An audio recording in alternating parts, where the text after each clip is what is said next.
灵魂有趣，自在相遇。本节目由年轻人都在玩的 So APP 独家冠名播出。全球美妆健康好物上屈臣氏小程序，感谢健康的美，美的健康的屈臣氏联合赞助播出。时尚先锋耀目登场，华为 Free Clip 2+耳机，闪耀你的每一个 C 位时刻。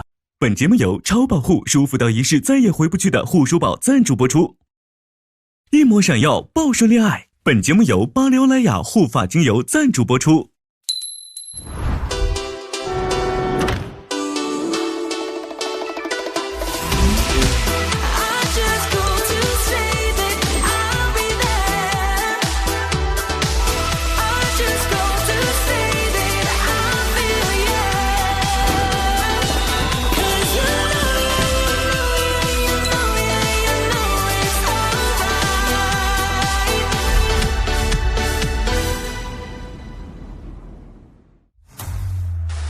这泼水节吗？啊，这感觉好玩哎！我看到他在里面过得很开心，所以我也觉得很开心。他还挺合拍。我想就这样牵着你的手，眼睛就没办法停止，就一直看到他。那一刻，世界是绕着他转的。他们应该是最开心的一对了。我叫小帅。小帅好，没有太把这个约会当作是一个什么信号或者是标志。当下这个氛围是轻松的，那我就轻松享受就好了。朋友聚会，朋友聚会。哎，等会儿，稍等。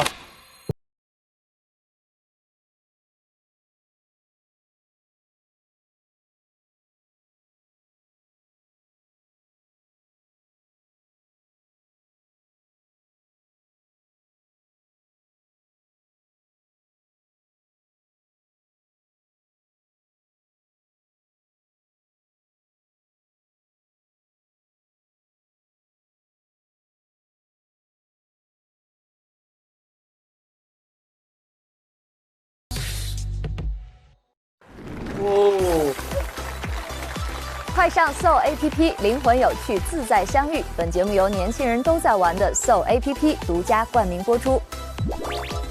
全球美妆健康好物上屈臣氏小程序，感谢健康的美，美的健康的屈臣氏联合赞助播出。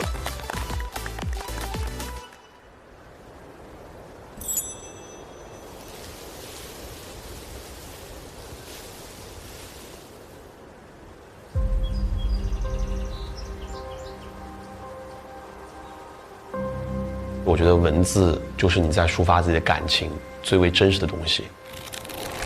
面对自己，我不想逃避，我也不想去遮掩。我不会去否认我对他的好感还是在的，但是如果你不走出这一步，我不会再走了。我不抵触慢慢来，我的纠结在于我要如何把握这个分寸，既往前走又不给别人压力。关系的推进从来都不是一个人单方面推进就有用的。我并不希望他因为我的这份勇敢，或者因为这种追求的方式影响到他。我希望的是他能喜欢的就是这个人。每个人眼里面只有另外一个人，只是刚开始的时候大概有一些错觉而已。我写这封信的时候，我觉得我要好好去重新审视，说我到底要是什么，或者我心里面在想什么。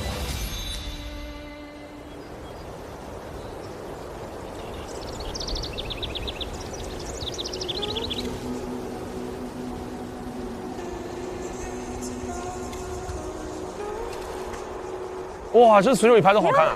真的。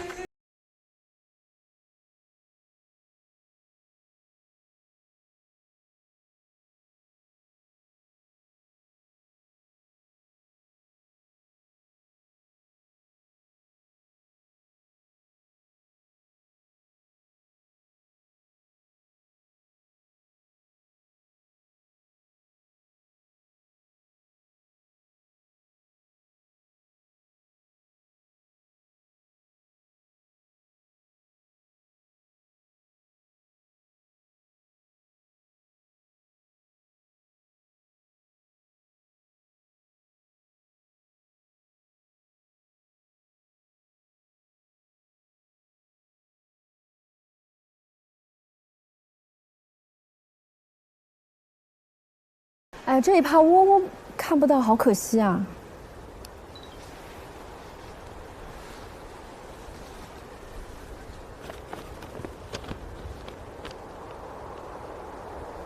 老高已经在云言情绪了，你看，他像老人家在看报纸一样。写了那么多，一打，一打，陆老师写了本书跟，好担心哦，我写出来到底写了什么？这个信算是比较私密的一些内容。我要展露在大家面前的话，可能会有一些羞怯的感觉出现。我已经很久没有这么紧张过了，不知道是因为信的内容啊，还是因为这个展现的形式啊，总之我就是很紧张。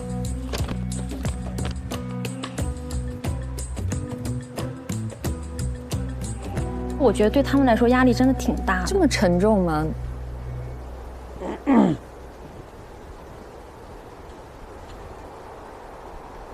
从凳子上走到前方的时候，我有一点退缩了。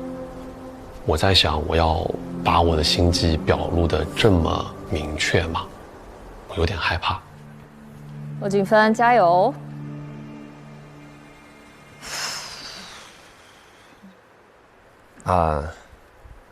那我开始了啊。来这里之前呢，有人和我说过这么一句话，他说：“小屋一天，人间一年。”在这里真切地度过这些天之后，我才发现，这短短10来天就已经完全是我10几。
老子，你听好，好的人和对的人是两码事儿。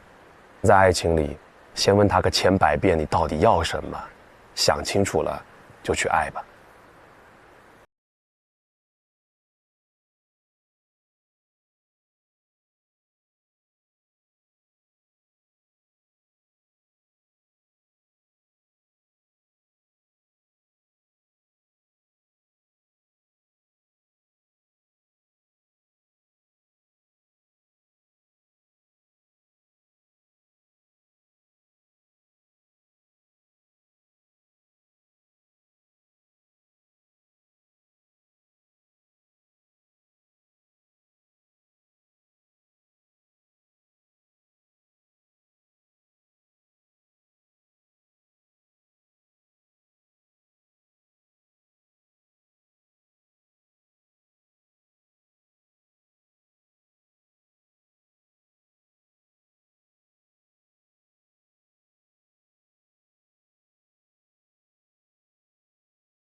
我其实是想爱的，哪怕我没有成功。我看到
告诉她我有想约的人了。但是她涨红了小脸，声音细若蚊蝇，却斩钉截铁，告诉我，我一定很希望被坚定的选择。但那一刻我是很绝望，我拒绝了。更要命的是，她说：“你已经没有赴我的约会了，还要再一次拒绝我的约会吗？”我真的很绝望。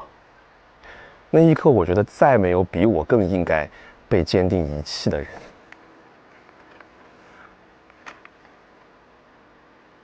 你找我聊天，当时在听到你对我有那么多的不满和不解，内心满怀愧疚的我，怎么胆敢把一颗心高高的捧起，又重重的摔下？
我第一次约会，现在看来可以称得上是我在这里的唯一一次约会。我真的很享受和你的相处。我没有把对你的感受好好审视，却还胆敢去表达对你好感的升温，这是我的不该。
跟老骆嘛。现在两个人的关系比较微妙，通过读了信件之后，可以去解除掉这种尴尬吧。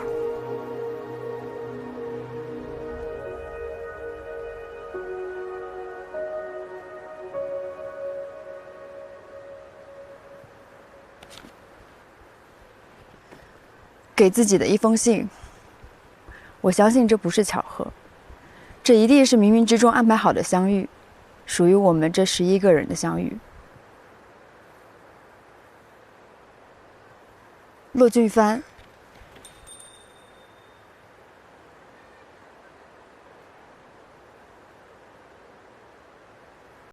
其实一点想写点什么给你，索性就写在这里吧。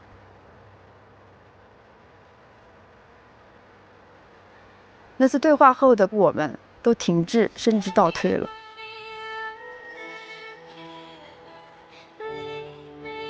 虽然你第2天还会主动和我 say hi。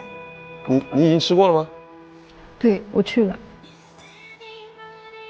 我们看起来好像还和之前一样，只是少了点眼神对视，以及某些刻意回避。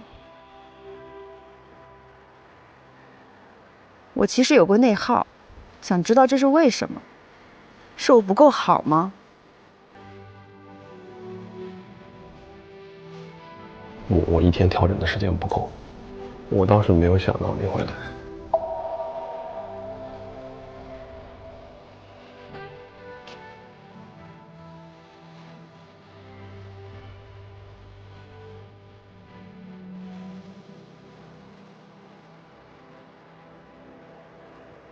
我真的不值得被看见吗？谁不期待来这里能够收获爱情？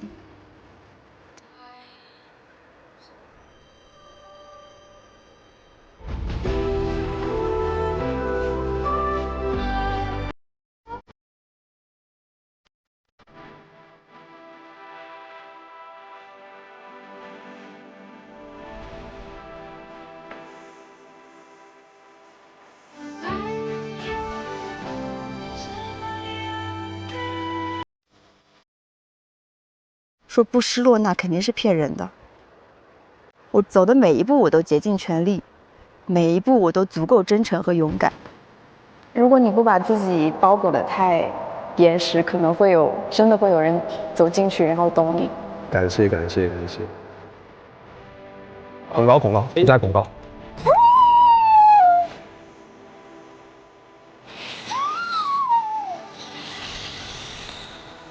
这么慢的5秒钟，快一点！我们加油！谁都没有再提及那天晚上，或许这就是成年人的体面吧。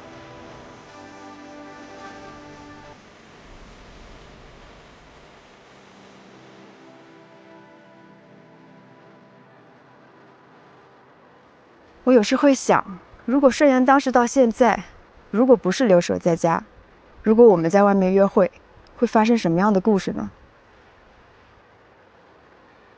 我是否能够帮你打破外面那层壳？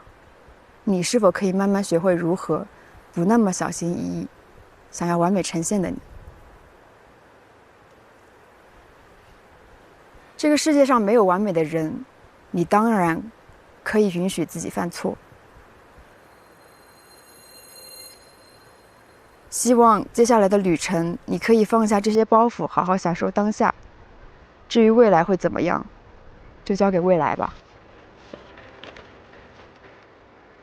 至于爱情，在小屋里的时间还有一半，一切发展都是未知。我相信我保持初心，会有人不留余力来爱我的。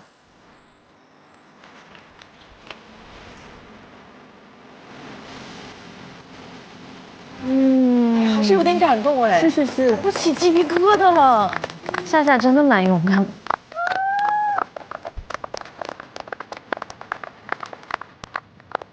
我听到他喊我名字，然后听到那些话的时候，我有点抬不起头，因为他讲的那些东西，我真的很感动。就是我可能在很长一段时间里面，没有那么一个人会坚定的把他的情感展露在你的面前。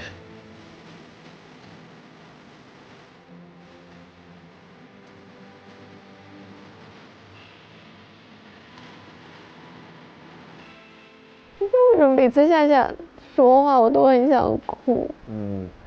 就很真诚。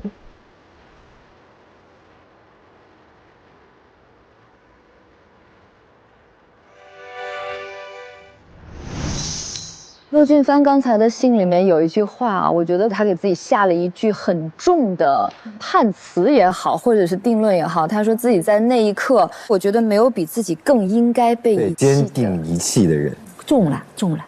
你让他最后的一句话说：“我应该最从小屋带走的是敢爱的能力。”但是其实我听完他的信，我是有一点点忧虑的。我觉得敢爱的第一步就是你得是一个完整的自己。相对健康的自己，所以他说带走敢爱的方法，一边说要方法的时候，一边在不断的用最厉害的词泼在自己的身上的时候，我就觉得其实他没有带走敢爱的方法。我觉得他的勇敢不是去爱别人，就是他的勇敢应该勇敢的先爱自己。对。我希望骆老师这句话说的不只是嘴上说说，我这次学会了一些什么，而是真正获得了一些修复的能力。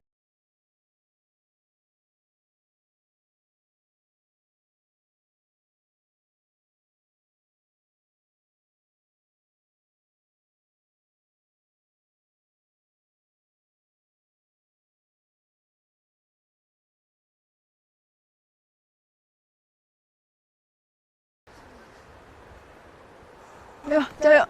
加油！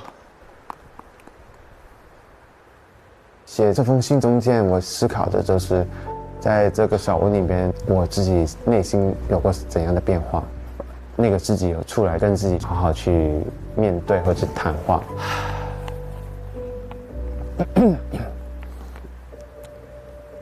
来到这个小屋的每一天，我都感觉心情在翻天覆地的变化。对我来说，很多很久违没有再感受到的情绪，都一个的涌回来，而且被放得很大很大。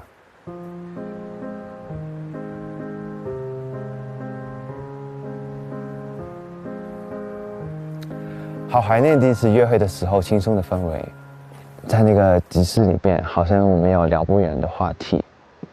是的不是？是的不是？哎，你懂这些梗。而且之后约会的时候，也觉得我们共同点好多。你看这个，这我们吗？这是蛇啊，还戴了个帽子。你也是吧？你也是。哎，这特别有亲切感。或者在音乐会里面，我们聊到不同种类的音乐都有很相同的喜好。最喜欢就是这一首。组了一个乐队 Two Shadows。哎呀！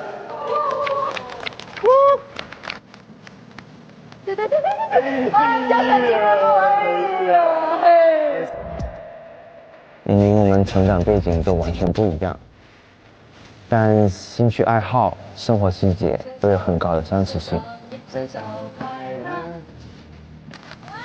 当时真的有在期待我们可以慢慢的升温，渐渐的对期待爱情的心打开，在一个同频的状态下，一直就是度过高低起伏。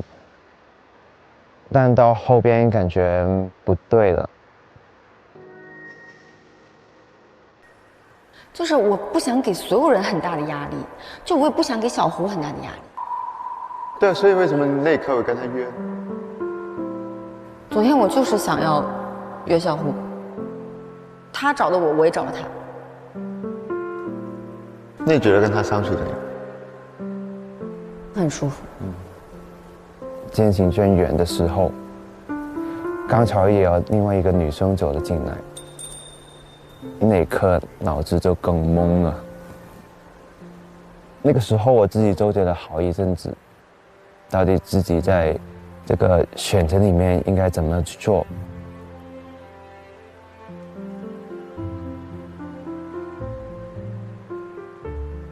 我一直以为自己很坚定的在爱情上边做选择是很简单的事情，也认为自己对自己的要求很明确。我也有思考我要不要离开澳门搬到你想去的城市，但爱情是两个人的事嘛，结果总是不能预知的，才知道最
允婷好紧张。我真的是写的时候完全不紧张，因为听到大家说的话之后，主要是大家都写的太好了，每个人都是真情实感，都写得好，你们肯定也是。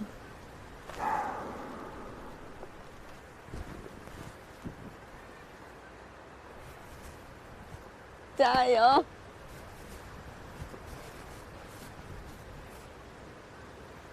我写这封信的时候花了很长的时间去想，然后去写，心里面的状态其实真的是蛮累的，就是有点被掏空的感觉，就想确保说我发表的每一句话是我真心的，然后说出去是真心希望别人听到，或是更贴切我想表达的。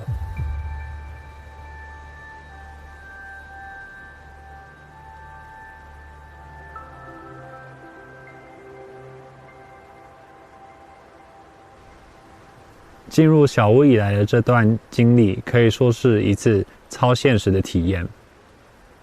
作为年龄最小的成员，也会担心自己不像你们那么成熟，可能会让我因此会跟大家有一定的隔阂。来到小屋后，却发现自己被如此优秀又充满动力的一群人包围着。尽管我的性格有些笨拙，话也不算多，却并没有花太多时间就融入了这个大家庭。我非常感激每一个人。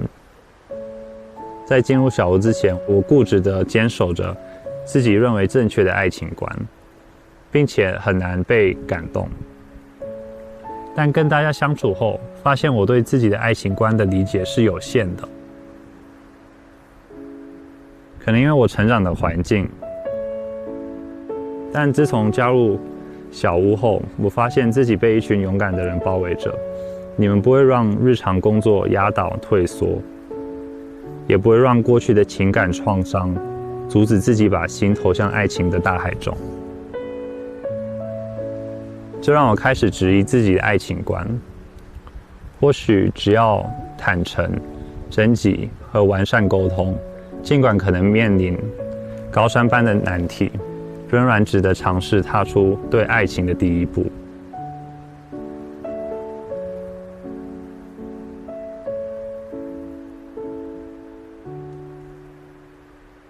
我会觉得很幸运，可以在小屋里遇到一个带给我自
他还是一如既往的用他的表达风格，只是我能感觉到他自己内心的挣扎和犹豫。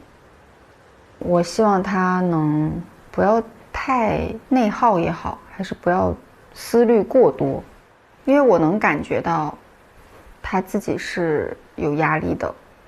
我希望看到他把他内心的顾虑都说出来。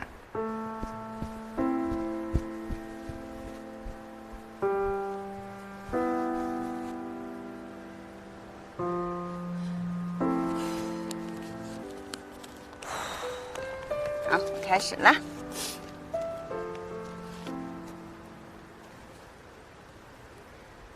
一直觉得自己是个很独的人，独自在长沙生活了12年，谈过几段恋爱都是异地，单身时间动不动就2、3年，一个人吃饭、逛街，甚至做手术都是很平常的事儿。久而久之，我自认为生活中已经可以不需要别人了。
跳，我有点自责。就是说苏永豪，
不太会把问题讲出来，持续不了多久，就单方面决定一些事情，这是你自认为的坏习惯。我交过不多，我交过3段关系，可是每一段大概在3个月的时间点，就会有一些人开始沟通说要不要持续，然后有些就是3个月就结束，有些就是撑到半年这样，所以都是非常的短。过往我都是蛮单方面的，单方的去做这件事情。但你要知道，当你意识到这个问题的时候，改变就在悄悄发生了。我们的一生就是一个不断经历和成长的过程，你我都还在成长，没有严格意义上的快慢之分。有时候与你相处时的同频，甚至让我自己都很诧异。明明我们的成长经历和教育背景这么的不一样，但相似的脑回路和习惯，让我无法忽视你的存在。那个话不多，但句句细腻有趣的你，在我眼中真的很显眼。最拿手的菜是什么？最拿手应该是牛肉面。那个肉是外面买的还是你自己做的？自己炖的。OK。牛不是我养的。牛不是你养的。有时我也能感受到你的犹豫和迟疑，我也会猜测和分析，心想，啊，他可能也没有那么 care 我吧。想太多有时候真的挺累的，偶尔放过自己，让脑子休息一下吧。你的心会指引你的。以上这句话，与君共勉。其实进入小屋后，我好像更不怕失败了。我已愿意为了那个我无法忽视的存在反复努力。可我唯一的顾虑是，害怕给人压力。喜欢和爱，自然伴随着关注、在乎和期待。即便如此纠结，即便我是一个这么容易放过自己的人，但我仍然不愿意放弃对爱的想象和期待。一份彼此独立却又紧紧相依的感情，在来的路上了吗？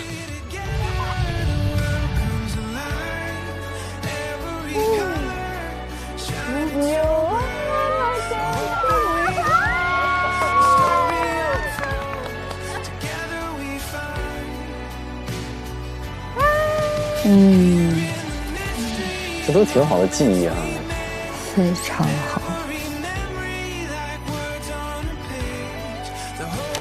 好啦，良田真的已经挺勇敢的了，我觉得他在这里面是。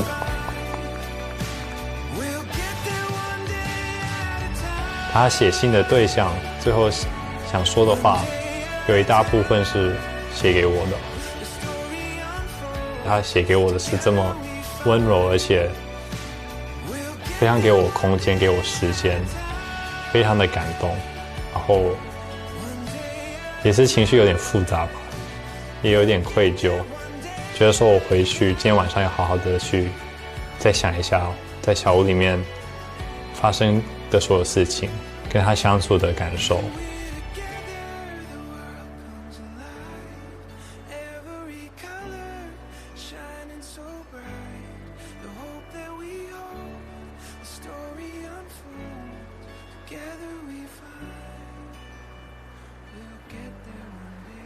他怎么也这么沉重啊？其实能够通过信看到大家的另一面，当他们把这些事情都写出来的时候，还是让我觉得他们的情感非常真实，非常的热烈。我一下子联想到我们前天说的一些话。我觉得其实更多的是要拉出来到现实生活中，因为其实我觉得，大家在镜头前面，他的一些动作跟心态其实可能会走形。就我猜想，也许真的我们所有这些人，在生活中，也许未必是这个选择。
对不起。加油，加油！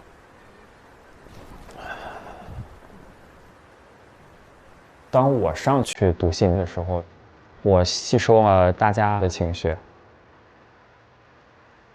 我的情绪一下子就全抒发出来了。虽然是很多时候我还是和自己吃饭的时候一样，谢谢你们带给我的幸福感，我格外珍惜和你们在一起的每分每秒。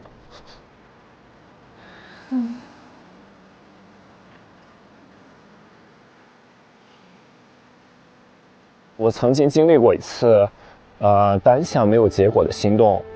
我追过一个女孩，在读书的时候追过她3个学期，之后都没有勇气去跟她表白，所以，后来再碰到心动的人，我的第一反应总是退缩。但这一次的故事好像和之前的都不太一样，我居然将自己的怦然心动那么直接的向所有人宣告。所以这几天我都在想，究竟是哪个瞬间让我产生了这样的改变？是第一次在屏幕上看到你的寥寥数语吗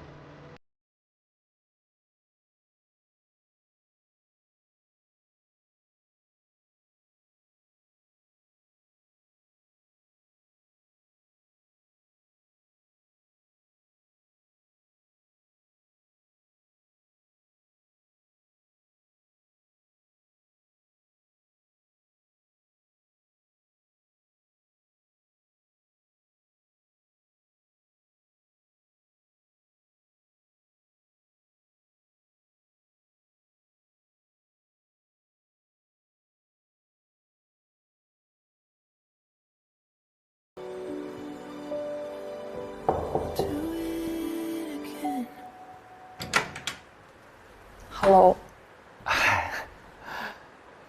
我看你的表情，你看我的表情怎么了？可到。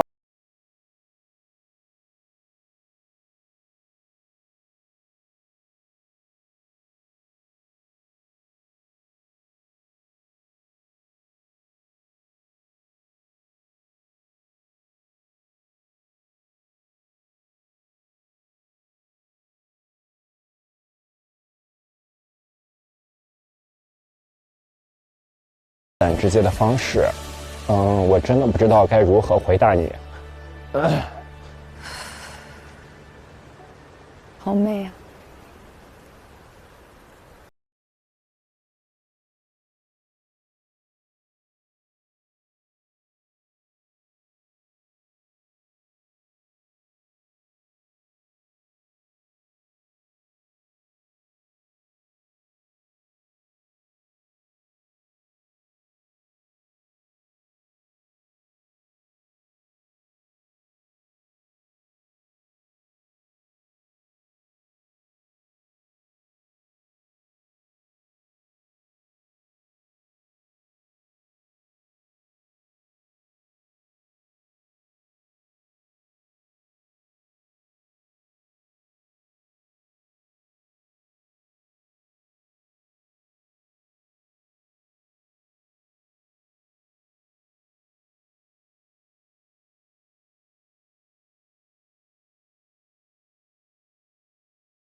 我会想，在我们这个30加半熟的年龄，还有这样炙热的男生，一往无前的男生。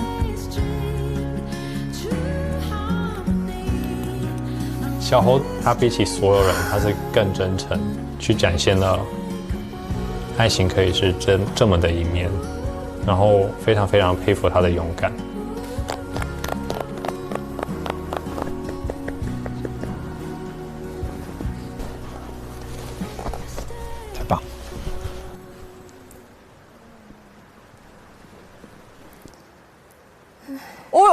喔的来了，喔的语音来了。啊？是让你帮他念吗？不是不是，就是我们戴上耳机就可以了。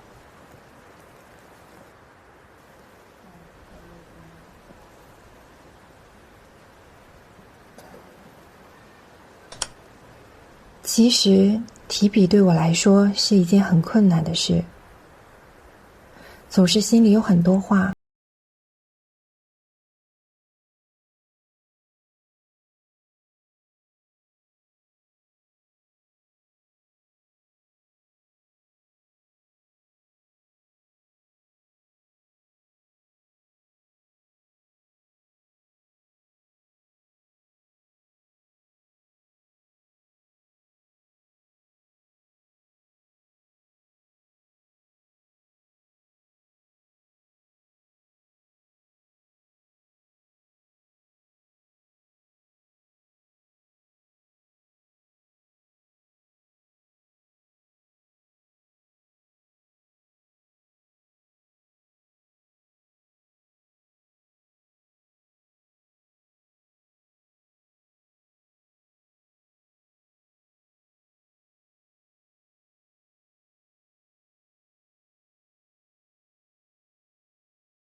好棒！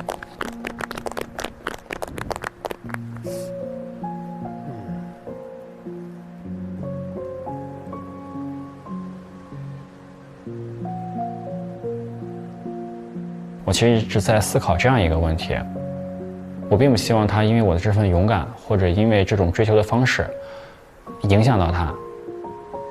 我真正的是希望的是，真心的能喜欢我这个人就好。写这封信的时候，我其实是比较直面的面对自己的，我一定能把我心里想说的话跟他说一下。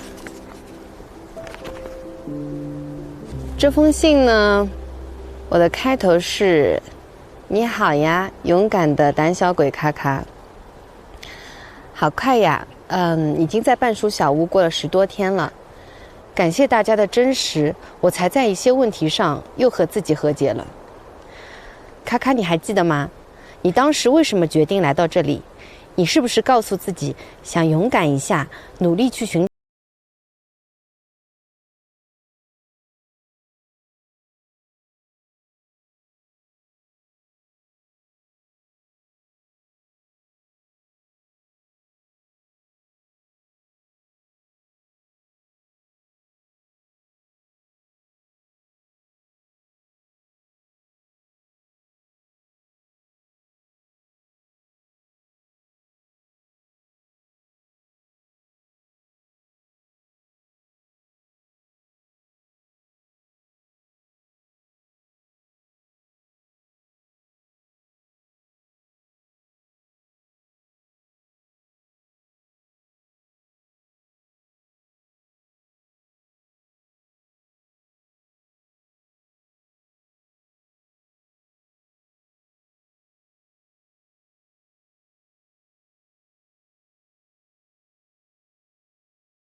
那是我真实的想法。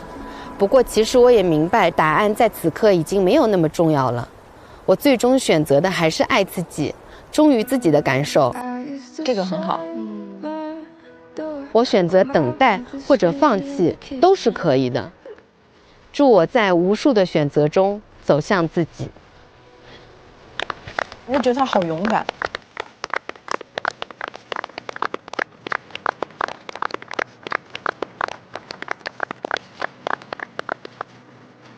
我觉得有的时候成年人就是这样子的，我喜欢过，我表达过，然后我现在选择潇洒的离开，也还挺飒的。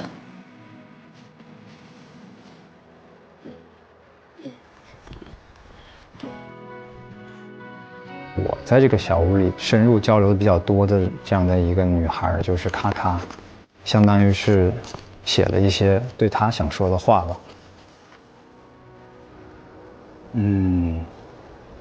转眼间半熟小屋之旅已经过半，时间过得好快啊。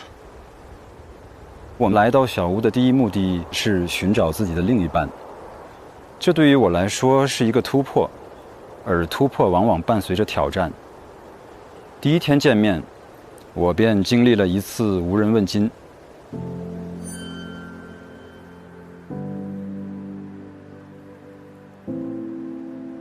你们都帮你解好吧？没有，不，我帮你解好吧？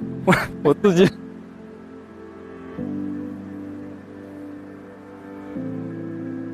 即便至今，我仍然没有在女生主动邀约的规则下收到过邀约。我今天还能吃很多很多东西。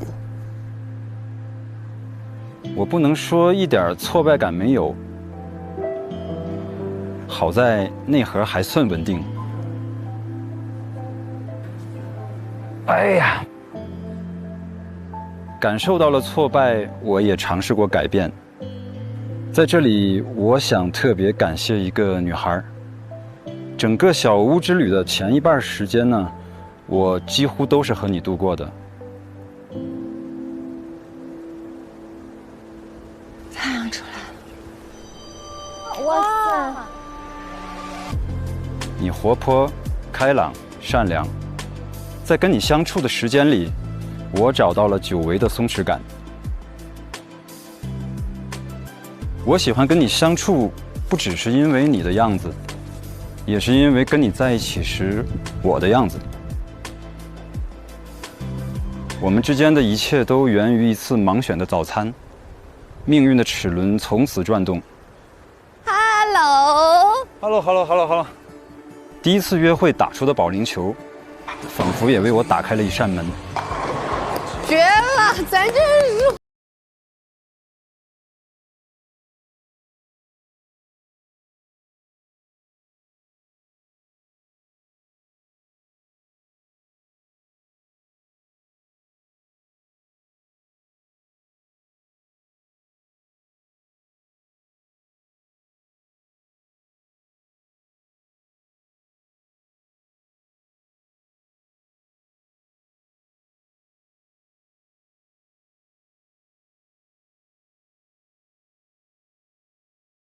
不过我们俩都不算是勇敢的人。后来你勇敢地迈出了属于你自己的一步，主动去向喜欢的人靠近。我想我也应该向你的勇敢学习。所以在云海营地的星空下，篝火边，我也向你迈出了一步，和你一起把我们之间的心结解开。正如我俩聊的，人与人之间的情感本来就很难用简单的几种类型来定义。而幸运的是，我们都很认同，在这个年龄难得遇到值得深交的好友，我很珍惜。我希望能继续用心享受在小屋里接下来的每一天，不管是什么样的情感，都会是上天给我最好的安排。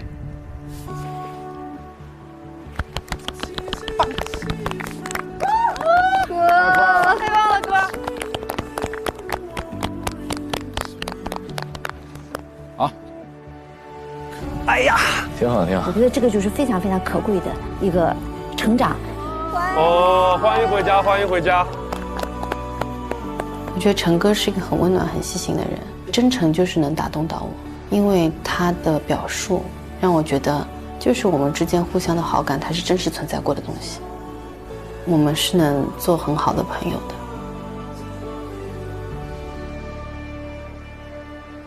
我跟卡卡还有陈哥，我们3个都还挺像的，都会在情感里头犹犹豫豫，有很多顾虑，所以是有一点照镜子的感觉。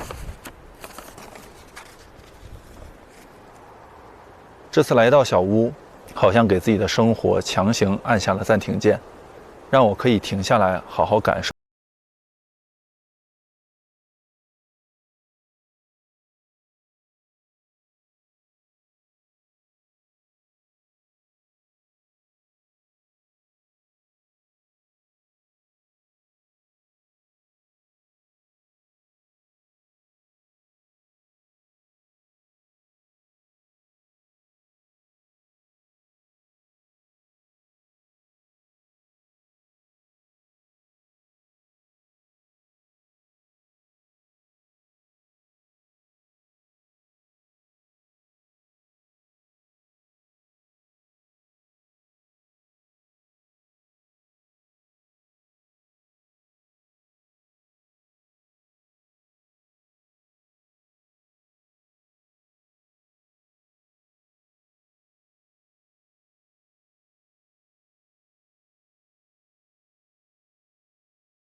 哇，好会做群像啊！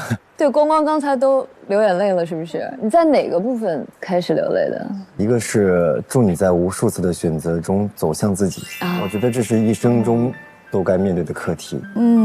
还有一个就是你是我来这里最大的遗憾，最大遗憾是我把对你的这份好感没有处理得妥当。然后还有就是最后下的那个鞠躬。我也是在参加这个节目的时候是学习到了，看到了这些哥哥姐姐们的时候，我觉得他们是我见过最棒的恋综嘉宾了。对，就是每个人能够在大家面前承认自己的错误，并进行去改正，我觉得这是一件很难得的事情。而且用信件这样的一种方式是自己写给自己的，他会在一个安静的场合里面，在自己不断往回看的过程里面，去问自己一些问题，然后自己试着解答。我觉得这个过程还蛮可贵的。对，我想问一下杜老师，就是在这个时间节点上，用信的方式让他们来面对自己，您觉得对他们未来也好，或者对他们当下也好，会有什么特别的意义吗？意义特别大，书写是非常非常有力量的。就它跟我们用微信发信息是不一样的。当我们拿起笔来，然后来写字的时候，其实是个思考的过程。那么我们在组织语言的时候，其实是一个直面自己的一个过程，还有一个整理的过程。所以这是非常非常棒的一种自己照镜子的一个过程。我通过书写，我来整理我乱纷纷的内心，我到底在爱这个人爱什么？然后我喜欢一个人是因为什么让我喜欢上他？慢慢的知道爱的真谛是什么。爱的真谛其实就是探索。我们爱一个人只是为了探索对方，还有探索自己。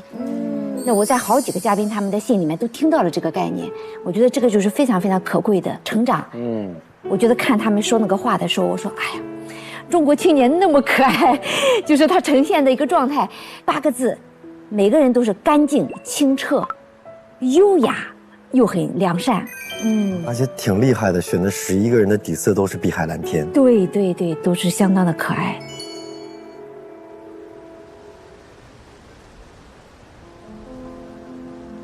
这一次的旅行过程当中，我又在不断的审视我自己，同时我又一次审视了一下我给他的那些拒绝是对的还是错的。然后我还有一种想法，就是我必须还是得找一个机会，希望能跟他再好好聊一次。听到小侯还有大家的信的时候，就发现说大家都很勇敢去表达他们自己的感受，然后我反而是陷入比较一个理性跟感性的一个交错。能感觉到他的挣扎和犹豫。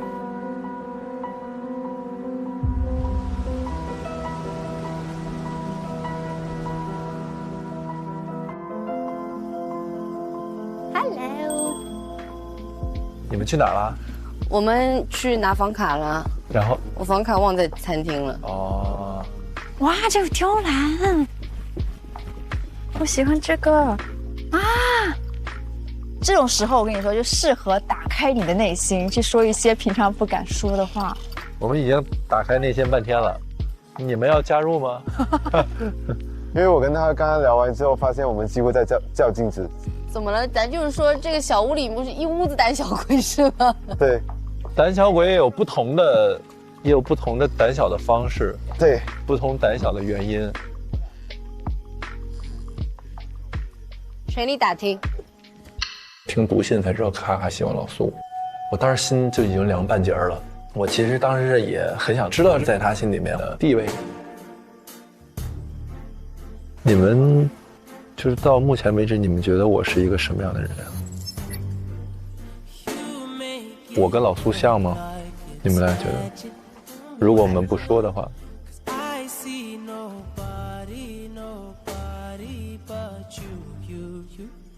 对我来说，我觉得你某些程度上来说，这个烂好人的形象比老苏稍微好一点，都是烂好人，但是相对来说，就是我觉得他可能更，我觉得表达方式吧，他可能会更直接一点，外向一点。他会直接走上前跟你说，哎，你今天怎么样，什么之类的，是吗？然后我不会，我是属于那种默默在事情里面体现，是吗？你觉得？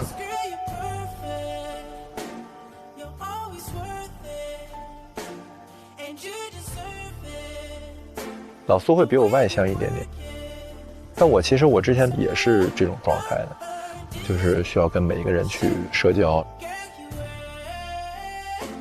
我有借此机会去告诉他，我是一个什么样的人。我们俩刚才在聊我们这个星座在感情里面的一些脆弱的点或者缺点吧，算是，就是顾虑太多了，然后可能会考虑很多。我们是太敏感到，可能我倒一杯水给你，你的反应已经在我们考虑里边，很观察细节那种。对，所以其实我也有观察你。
私人聊天的时候，他一直在主动问我问题，我能感受到他对我有好感。我不是一共做了2顿比较大的饭吗？是的，就是第2顿其实就是前一天就已经计划好，那什么，可能也是正好咱俩看电影的时候聊起小龙虾。那个时候去北京，我觉得那个湖大很好吃。哎，不知道下次采购能不能买到小龙虾？如果能买的话，可以给大家做一个。然后我突然觉得，哎，给大家做个小龙虾吧，然后正好卡卡也可以吃，然后就自己提前狠狠的规划了一番。但是那顿饭我有想要表达的地方，就是我会觉得很窝心，因为前一天。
就是你很挣扎，但是我不知道到底源于什么。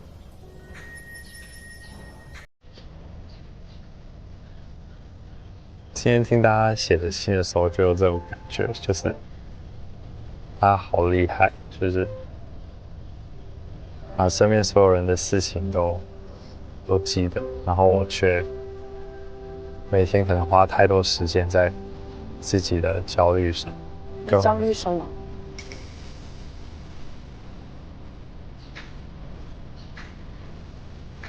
比如说，我觉得压力是给自己的，就是目前是真的很快乐，很享受，因为那种矛盾感，我不断的会很自责。这我也是想自己想好之后想告诉你。他的压力，他也没有给我解释清楚，他什么都不说，我怎么知道该怎么走呢？我连方向都没有。所以我也在整理好之后一定会找你说。你等不及了，你可以。我没有，我只是今天就有这个疑问，我就问问看。我不好问，虽然很想，但是我怂，我不敢。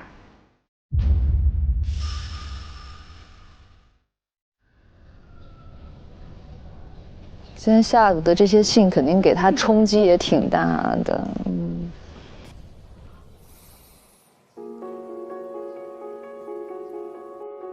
发生什么事儿突然变成这样啊？对。而且哪怕其实田儿在想要去问他到底什么样一个心态的时候，你哪怕只说3个字，是因为我现在有点不确定，给我点时间也好，或者不确定也好，他什么都没有说 ，nothing。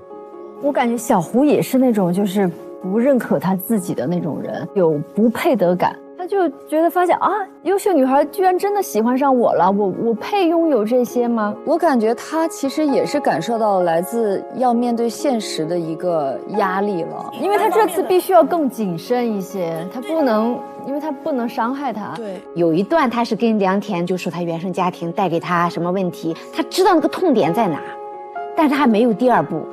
你会发现，当一个现实的亲密关系摆在他面前的时候，他其实是一个非常盲目的状态，就是我靠本能追求感情，我又靠本能害怕感情，他从来没有把他的问题提升到一个理性的层面去面对它、直面它、解决它，就他缺少一个自我分析、自我照镜子，我们说的自我追问的这样一个最重要的成长环节。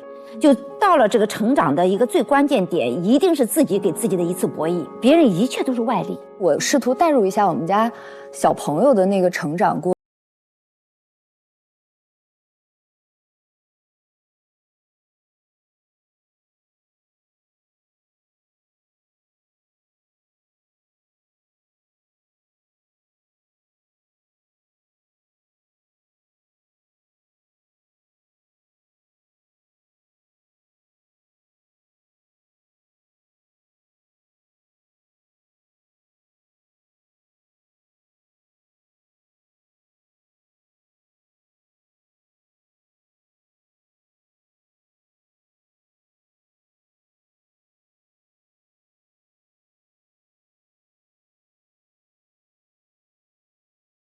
那我再补充一点啊，就即使建立在我刚才说的这个基础上，我觉得良田也没有必要一定要去扮演那个拯救者。对，是，你没必要为他的这个买单。对，是。老师，那假如说像良田碰到这样的一个状态，是要做一个什么选择吗？在这样的一个时刻，我觉得假如是在现实关系当中，他们应该让这个关系停一下。哦，就是良田千万别犯另外一个错误，就是去做圣母。我来拯救你，这会是另外一场灾难的开始。他们应该让这个关系先停一停，就让它漂流一段时间，是比较合理的。明白，也比较健康一点。得等着小胡自己，他完成这个成长的这个环节。